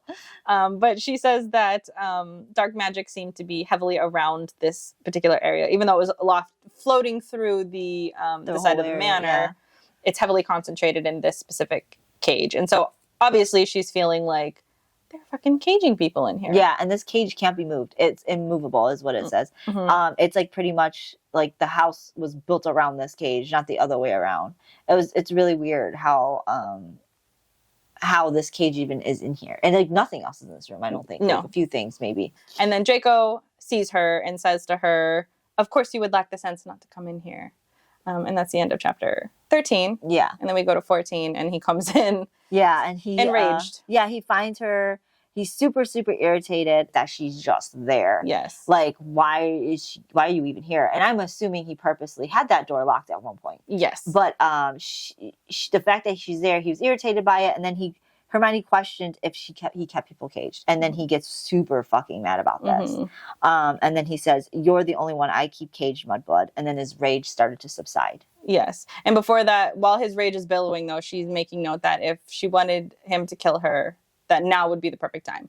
Because even the dark magic, you could get high off of casting with dark magic in this room.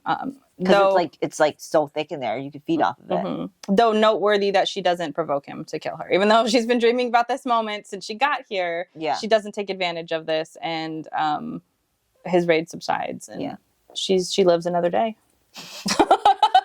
Much to her dismay, even though this is what she's been wanting.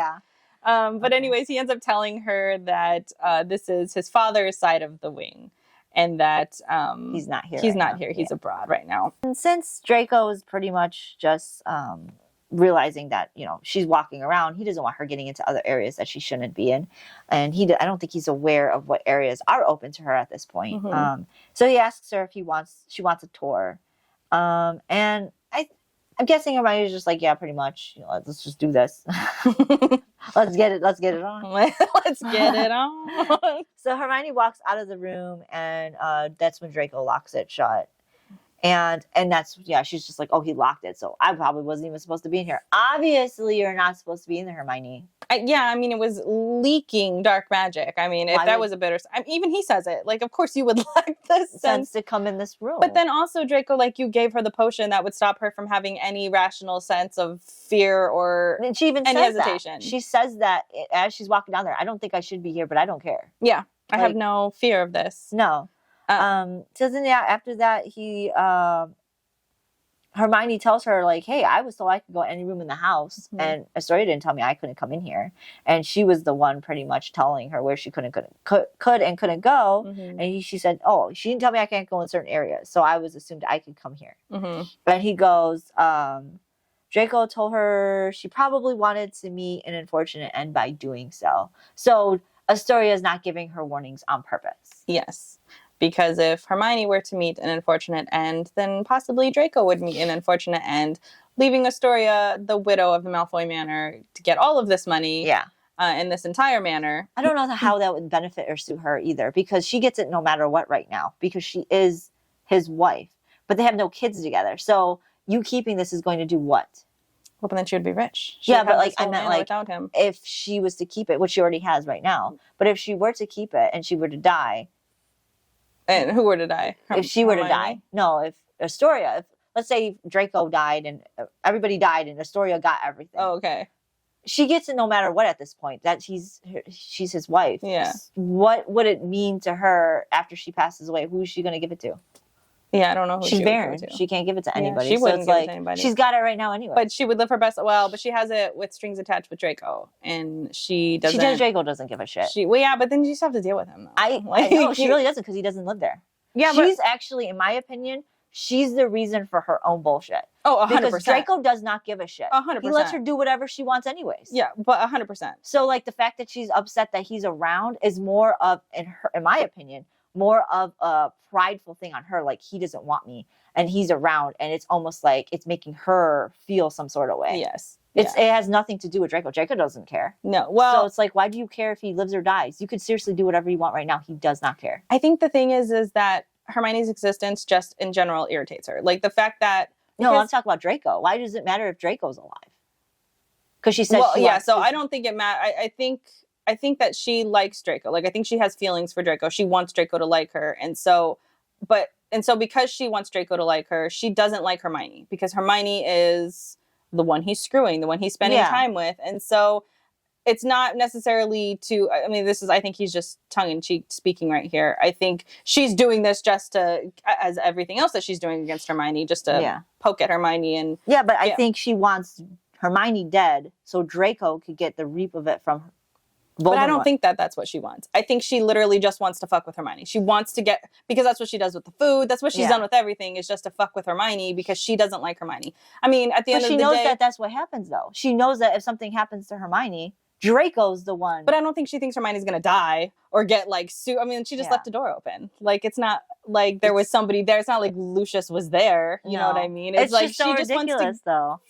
Well, everything she does against Hermione is ridiculous. It's just so stupid. It's like, you do know that if you do this to her, it's going to do it to your husband, who you already don't like. There's no reason to do.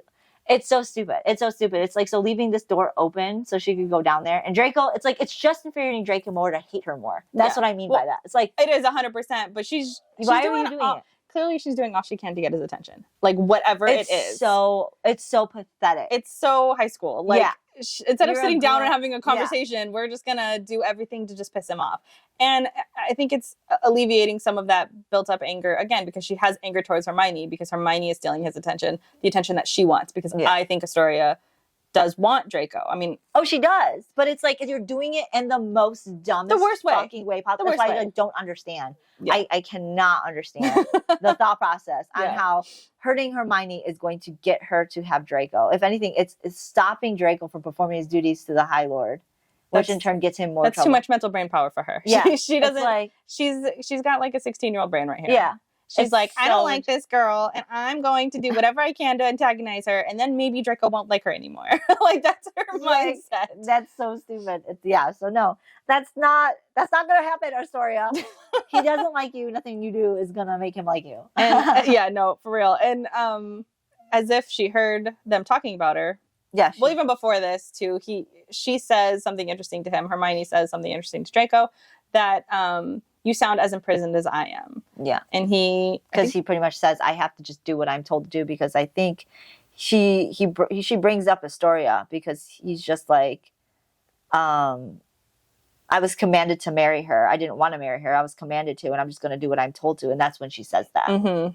Like, you just sound as imprisoned as I am. And he goes, what do you want me to say or admit to this? Mm-hmm. And Hermione goes along saying, it pretty much, you didn't even have to tell me.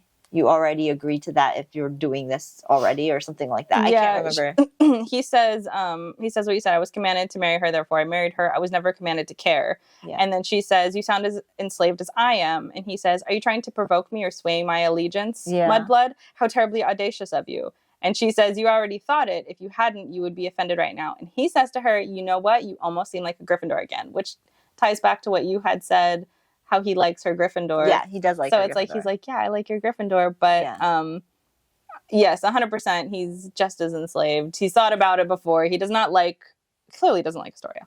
No. The first time they meet, Astoria and him are fighting about it. Mm-hmm. So, yeah. And then Hermione starts to think about, again, she slips into the, how many people he's killed? How has he gotten like this? And then he notes that she's sort of analyzing him. And he's like, are you drawing a psychological sketch of me? Yeah. And she's pretty much like, of course I am. Like, that's just what I do. Yeah. Because that's Hermione. Hermione always is going to do that. And so I think he takes it as a cute little thing she does. Because, I mean, when he says it, it's not like he's being sarcastic or anything. It was more like a playful, oh, are you doing this? That's how I read it. Yeah, that's how I read it too. You thinking of me? You thinking deep thoughts about me? You thinking about all of me and who I am and what makes me me? Are you trying to see the real me? Oh, I'm so flattered. Yeah, that's pretty much how I see it. Yeah, I agree. And then who comes? Click, clack, click, clack, clacking fucking heels down the hallway. It's Astoria. She must have heard them bickering about her. And she comes in and she is not happy. No.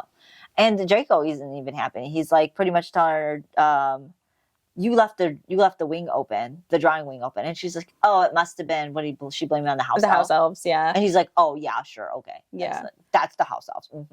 Yeah, okay. They left the door open. Yeah. But when she first walks in on them, she's like, oh, are we giving tours now? We're giving tours of the manor. And she's such a bitter bitch. She is such a bitter bitch. And she's very upset because apparently there was a fundraiser going on that he told her he could not make it to because he had busy work to do. Yeah. And then here she finds them chit-chatting in the middle of the hall doing house tours. So she's very upset with that. And then she goes on to say that she makes the stupidest line. She says that oh, I didn't know heirs were so important. Yeah. It's like, what do you mean you don't know heirs are so important? Are you purposely being stupid? Or and then, I love what Draco says. He goes, if the Dark Lord asked me to farm flobberworms, I would be doing so with equal devotion.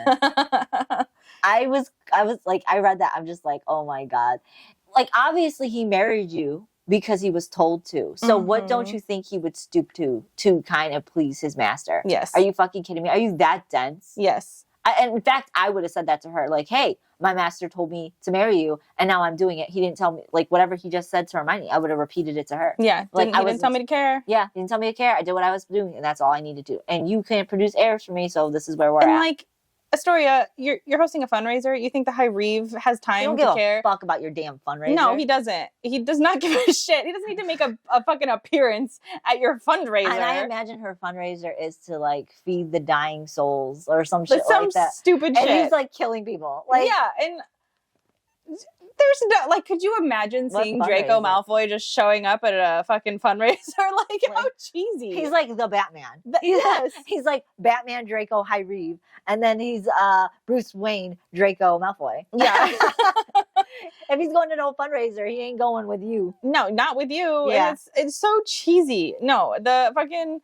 A Death Eater should not be caught dead at a fundraiser. That is not... What do we got? Cupcakes there? What's going on? I don't understand. Yeah, I don't understand. Oh, I'd go for cupcakes. Oh, a cupcake.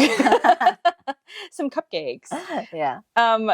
Hermione during this part notes that there's something intensely unstable about Astoria, which I think we've already known that as well. Yeah. She's off her hinges.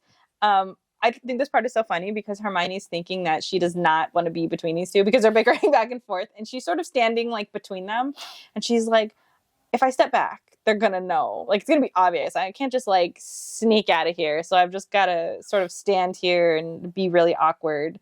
While they're bickering too, I think she says something about like, why do you hide your surrogate?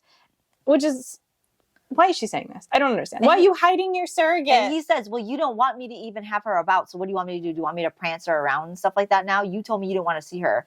So And he says, the whole world already knows she's mine. Did you want me to reiterate it?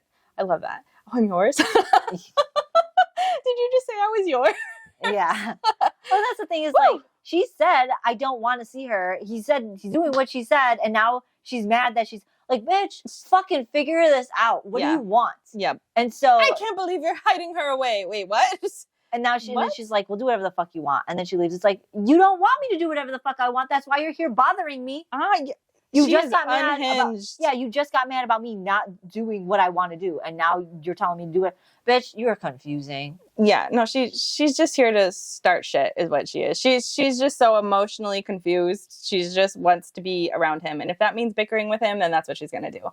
But it is worth noting that while they're arguing, Hermione notices that he is not looking at his wife. He's like looking up around her, and there's like over her head, a mirror. Yeah, and it's just her and Draco. Yeah. Can be seen. And so he's not looking at his wife. He's over there like, ooh, look at me and Hermione together. They look like a cute couple. That's what I'm saying. Like, he's hiding away some fucking shit. Yeah. Oh, yeah. Hiding it away. He's like, yeah. I do keep her hidden away. She's mine and the whole world knows it. Yeah. I love it. But then, yeah, she storms off and then she's going to go through withdrawals or something after her potion wears off. Yeah, yeah. And then he says, well, you might think I cared if I helped you and stopped you from retching all over the floor. And she says, you seem surprisingly concerned about my thinking such a thing. Which I would like to know is the second time he's made a comment like this. Because the first time it was with the boots and now it's with this. That's what I'm saying. The more times you have to say it, the more I'm even more inclined to be like, you like me. Yes. If you have to constantly tell me you don't like me, you like me. Just so you know, I don't like you. Yeah. I don't want you to get the thought in your head that I like you. And the funny thing is I wouldn't think that. I would not think that until somebody constantly said, I don't like you. I don't want you to think I like you. But I'm going to do all these nice things for you. But I don't want you thinking I like you. It's like, wait a minute. You're awfully concerned about whether or not I think that. Like, yeah, so it's like, you like me. Yep. You just don't want me thinking I like you because then I will expose you for the way you feel about me. Mm-hmm. Mm-hmm. And you don't want that. But I'm like, okay, Draco, all right. I know you like me. We see you. You got boots. You got a cloak. You got me pain relief potion. It's all written on the wall. We see it. Yeah. He mentions, oh, what's the plan again? Are you going to do this and this and this? And she goes right. like, oh, you were in my head. Mm-hmm. And he tells her, I was just trying to sleep, but you're so fucking loud when you think that I can't sleep. And then I pretty much has to explore like what's going on with her to make sure she's fine, and then he kind of tunes her out. Mm-hmm. But like she thinks super loud that he can't control himself into exploring whatever it is that she had. Sure. So then, yeah, bullshit. Sure. Too. Yeah. So he told her where she could find things and look for things, and then he just left her on her own at that point. And she goes and explores the manor a little bit more for the rest of the day. Yeah, and I think I think at this point, did she find the library? I don't remember, but she said she was walking around the manor and she felt something crack in the back of her head. It's way back there in the back of her mind. She sees a page come forward, and it's a notebook with all of her her handwriting in it, and it swarmed before I saw that it went from the back to the front, and then okay, that makes sense. And it's that quote. Yeah, fanfare is light, but the execution is dark, and she repeated those words to herself several times. Mm-hmm. So, in my opinion, when she says that the fanfare is in the light, but the execution is in the dark, is typical Draco. Yeah, shit. That is Draco. That is the epitome of Draco. The fanfare, the sweet romantic Draco. Yeah, the fanfare is in the light. The benevolent. The execution all of that is. I love that saying. I do too. And then the dark. Oh, that's saying. The literal execution is in the dark. Yeah, I love that saying for many reasons. For not just this type of fantasy, but as a whole. You don't go about telling people all the things you do in the day to better yourself as a person and to make yourself boost yourself as into getting your goals done. Everything you do in silent. Yes.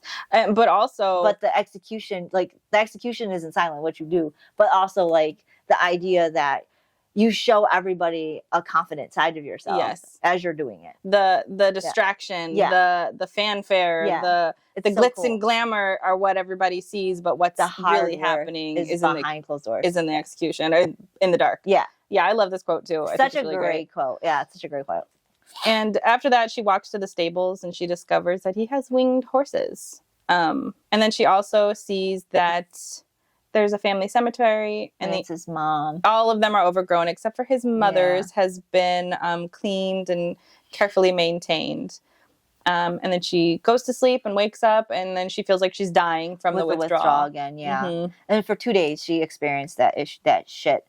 Of course it's nasty, it's gross. And I think during these withdrawals she goes through a very, very long sleep. And then in this her sleep, she ends up having another dream on the second night. So at the very tail end of her withdrawal, and she has a dream about Ginny again. Very similar to the first one she had, where Ginny is just sobbing. And Hermione keeps asking her what's wrong. But this time, Ginny actually spoke, and she just said, I don't know. I don't know what happened. I don't know how.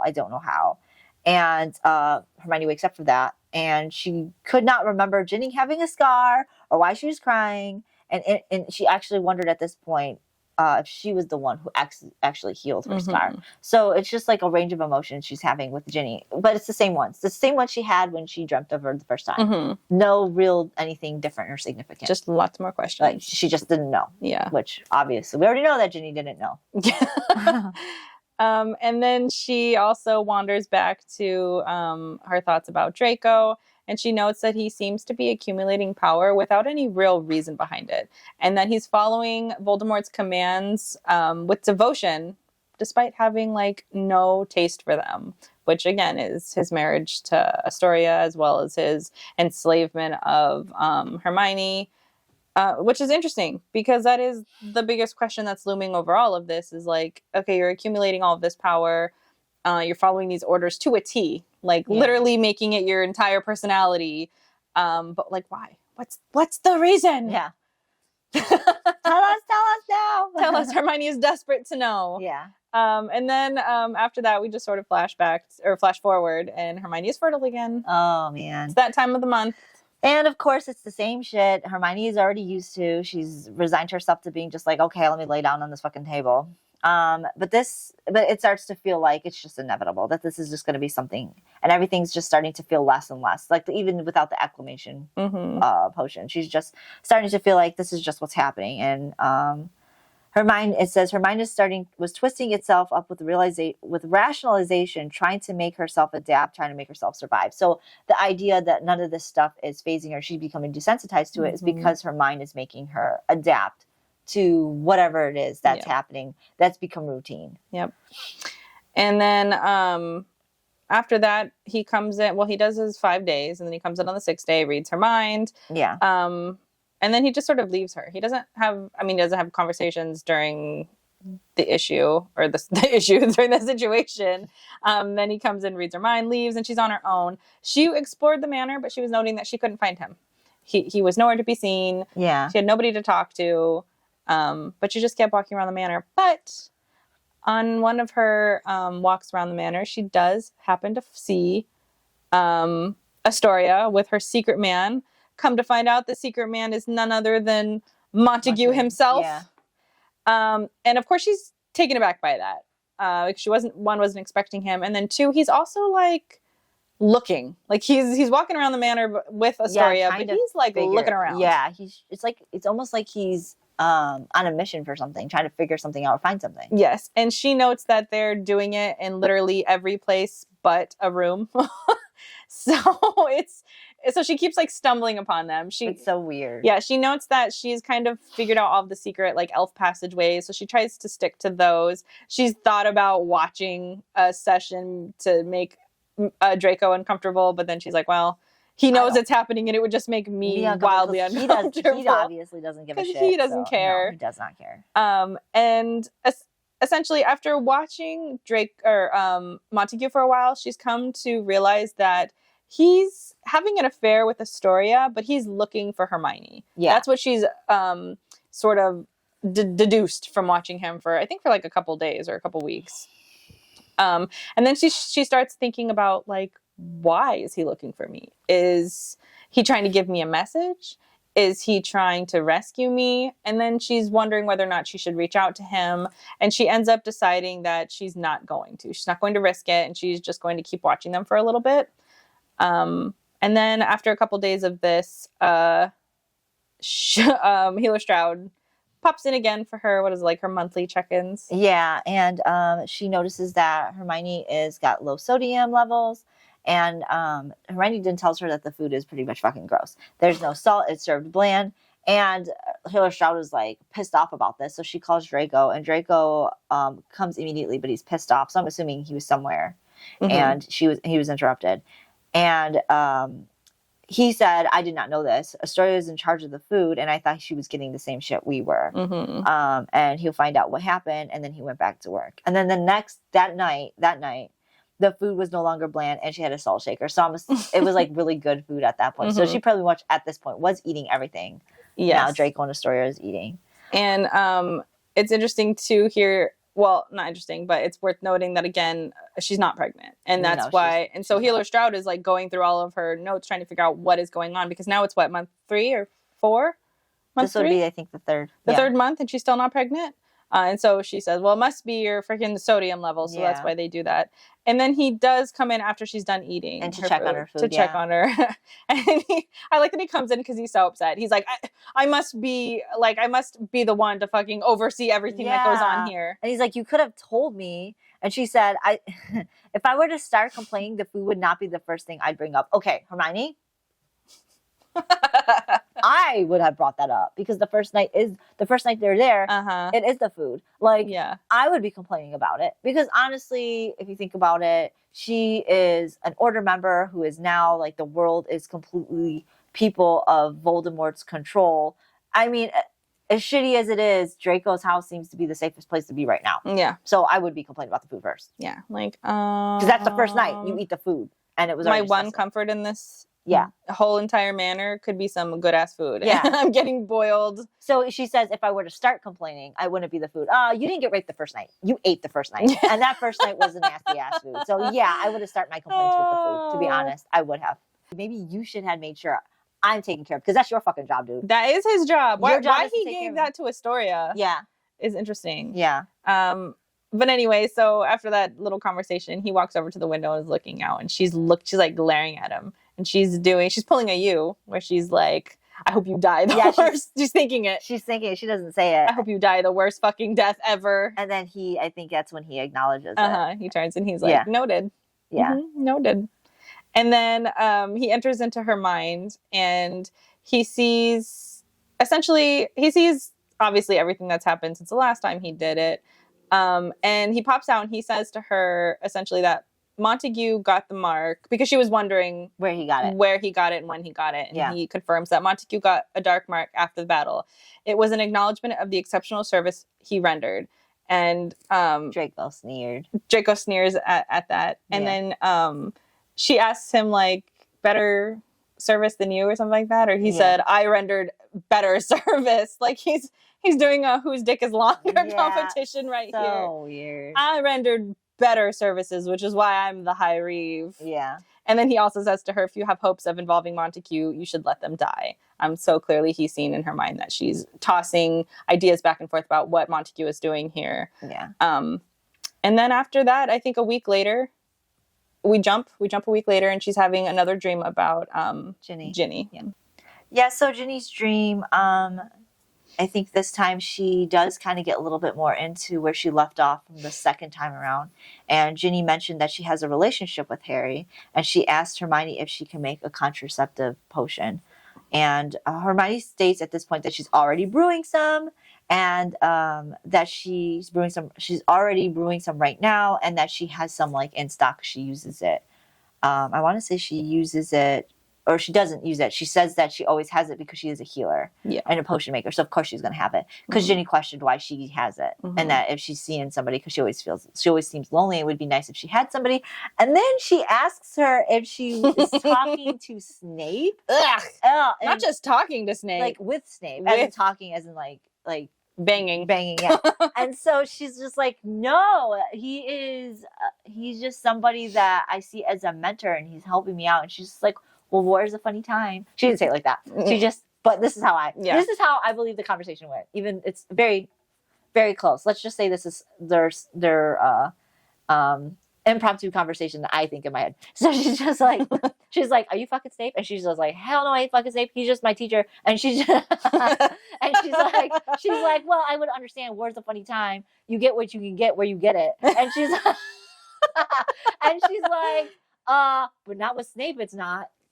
That's how I think that conversation went. That's an accurate description if I've ever heard one. Absolutely. And ew, disgusting. Yeah. Gross. No. I'm not screwing Snape. No. And he's like, what, 20 years older than Hermione. And was her teacher. Like, come on. I mean, I get the rationale. Jenny's saying, look, you don't hang out with anybody else. You're not seen with anybody. Ron has somebody. I have somebody. You're facing a lot of depression in the hospital ward. Yeah, they're worse than the war itself, she says. And Hermione's taken back by this because she thinks that herself, but has never said it and has never heard anybody else vocalize that as well. Yeah. But yeah, disgusting. Absolutely disgusting. And we also learned that Ginny and Harry had a relationship, which Hermione notes that she forgot. And she doesn't know why she forgot that. And so she says at this point, too, that Ginny points out to Hermione that she takes no time off. And so since she's been pushing for the dark arts, people aren't siding with Hermione. And they're kind of like drifting away from her. And that anytime she goes to the order meetings, it's just very hostile for her. So she thinks that it would be nice if she could actually have somebody. Mm-hmm. And I think that's sad because even though Ginny probably doesn't agree with her because she's with Harry, she still notes that she still cares for Hermione's happiness, even though they have a very huge disagreement. And I think she even says, like, you can't handle this war alone. Nobody can take this war alone. So it's just really sad to see that this was a struggle that was going on. This feeling of loneliness, of not having anybody there, was something that was prevalent during the war. Yeah. And not only not having an intimate relationship with Snape or anybody, according to Ginny, was a factor of this loneliness, but also the fact that the Order was, people in the Order, her friends, which we've already known, were pushing it away from her because of the whole dark arts thing, which we've already discussed in length. Yeah. So, I mean, right after this, she questions, because this is, now the dream is over, and she questions whether or not this is actually what she was meaning to hide, is the relationship between Ginny and Harry. But she's like, but Ginny's dead, so what does it matter? Malfoy killed her. Why would I still continue to keep this secret? Mm-hmm. It could have been this, and I think this is her leading theory right now, is that it must have been to protect Ginny and Harry's relationship.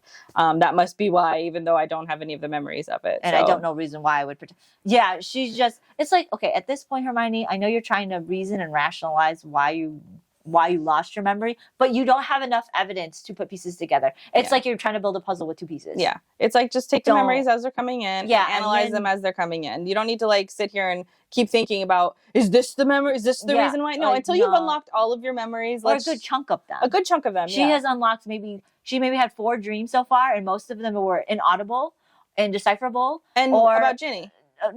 She said like 3 about Ginny. Yeah, and most of them were inaudible, and she got no evidence of anything other than her crying and a scar on her face. So there really is nothing to go off of. Yeah. So give it a rest. Calm down, Hermione. Get the information you can. Write it down in a memory dream book. Well, she can't write it. Well, she should be able to. She should be, but she can't have pen. She should be asking for something. Yeah. Or even if she doesn't want to ask to have a pen, she should be telling the house elf, hey, can you just write this down for me? Write this information down. Be my scribe. She could, or she could just, Draco's eventually going to see this stuff anyway, so what does it matter? But still, like, if you're trying to come up with theories, figure out a better way of piecing this stuff together. You're supposed to be a smart woman. You're trying to build a puzzle with 2 pieces. She's working through a lot of trauma. She's not the heightened Hermione that she once was. She's very beaten, and at some point in time, you have to have common sense too. I don't. Sure, I understand your trauma is traumatic, but do you have to be stupid too? Get it together, Hermione. I can only take so much. Yeah, she does get a little annoying with these back and forth. What happened? Is this the key? Even though all of my memories are still missing, is this the one? Like, no, Hermione, that's not the one. Try again. Yeah. We're only in chapter 14 or 15. And this is a long-ass book. Yeah. And then she even thinks again that, Ginny's dead, so it doesn't matter anymore. And Malfoy killed her. Yeah. So, that's what I'm saying. There's no, she's trying to figure out why. Is this the reason? No, it can't be, because she's dead. So why would I save this memory? Mm-hmm. But yeah, so after that, she now is thinking about Snape, because she was dreaming about them talking about Snape. And she's just like, yeah, what happened with Snape? All of us, he was on our side, to the point where people thought I was dating him. Mm-hmm. So now she's on his side. What's going on? And then she thought about Snape and how he trained her as a potion mistress, devoting countless hours to helping her out. Mm-hmm. That's why people thought they were fucking. Mm-hmm. So, and then right up until Dumbledore's death, And it said even one of the Weasley brothers began to hate Hermione for siding with Snape because she defended him so many times for being a Death Eater. And obviously, even in the books, Dumbledore defended Snape because Snape and Dumbledore knew what he was really working towards, and it was to play both sides. And so a lot of people in the Order do not know that Snape was playing both sides, and that was part of why Charlie and a lot of the people in the meetings did not like that Hermione was siding with Snape. But Hermione at this point must have known because she was intimate as a student-teacher relationship. So she knew a lot of stuff about Snape. And she said she fully trusted him, protected him many times in the Order. But now he's casted himself away to allow her to be raped for this breeding program, and she felt a bitter betrayal. And she also notes, too, that Snape was one of the only people that was also preparing for a Longmore. Everyone else seemed to just sort of be like, oh, like Harry, oh, we're just going to win because we're good, and it'll be easy, and everything will be done within like a year. But Snape was the only one who was with Snape and her. Alistair Moody. There was 3 of them.